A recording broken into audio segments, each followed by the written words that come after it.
Le pont de l'Ascension est un pont célèbre.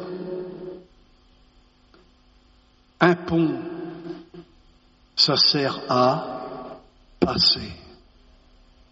Et l'Église, ces temps-ci, célèbre, se rappelle une expérience très particulière d'un passage de Jésus. Jésus qui fait l'expérience de passer la main.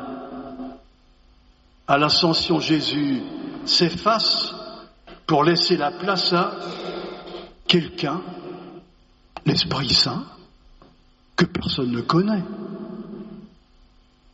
Ce qui est intéressant dans l'expérience de Jésus, c'est que ça rejoint notre propre expérience à nous. Qui ici n'a pas l'expérience dans sa vie d'avoir eu à passer la main? Passer la main. C'est l'expérience que font les parents quand les enfants quittent la maison familiale pour s'installer au loin parfois, en espérant qu'ils ne coupent pas les ponts. Passer la main, c'est l'expérience d'un chef d'entreprise qui doit céder son affaire à quelqu'un d'autre. Dans le domaine de l'éducation, c'est une expérience extrêmement courante pour les enseignants, les éducateurs, les formateurs. Passer la main, un groupe d'élèves à un autre, et puis dans l'Église, quitter une responsabilité pour la confier à d'autres mains. Passer la main, c'est une expérience marquante, parfois douloureuse, parce qu'elle s'apparente à un arrachement, une petite mort. C'est douloureux parce qu'on est confronté à nos limites. Comme on dit, on ne peut pas être et avoir été. C'est une expérience douloureuse parce qu'elle nous confronte à l'incertitude. Celui qui va prendre la main, est-ce qu'il va continuer ce qui a été commencé dans le même esprit, avec le même allant? Ce qui est intéressant dans l'expérience de Jésus, c'est que lui aussi a été confronté à nos limites, mais lui les a vécues d'une manière neuve, autre que nous. Jésus aussi, dans son passer la main, a été confronté à des limites. Après la résurrection, l'Évangile nous apprend que Jésus est apparu à maintes fois pendant 40 jours à ses disciples. Pourquoi? J'imagine pour leur faire une formation en accéléré avant son départ. Et le jour de son départ définitif, qu'est-ce que Jésus entend? Une question des disciples. Quand est-ce que tu vas restaurer la royauté en Israël? Les bras ont dû lui en tomber.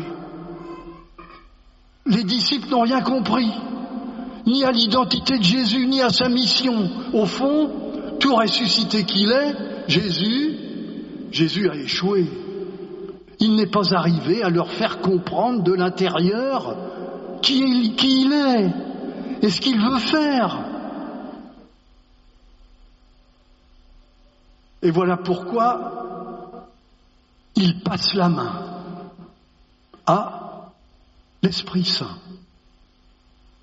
Il passe la main à l'Esprit Saint. Mais cet Esprit Saint n'est pas là pour nous le faire oublier. Et lui, il va le faire non pas dans le dépit, l'agacement, mais il va le faire même dans la joie. Passer la main à l'Esprit, pour lui, il en est content. Parce que cet Esprit Saint n'est pas là pour le rayer de la carte, mais au contraire, pour raviver sa mémoire et qu'on le découvre incognito au milieu de nous. et pour nous donner son allant et son dynamisme. Passez la main à l'Esprit Saint.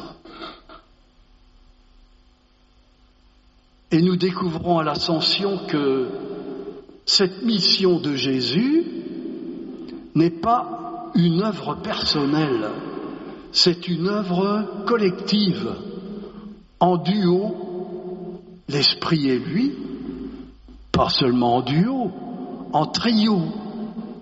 L'Esprit, Jésus, le Père. Vous avez entendu l'Évangile, Jésus parle à son Père, il fait une prière qu'on soit un. Et nous aussi, comme eux. Dans ce travail collectif, en harmonie, chacun essaye, fait tout pour contribuer à la réussite des deux autres.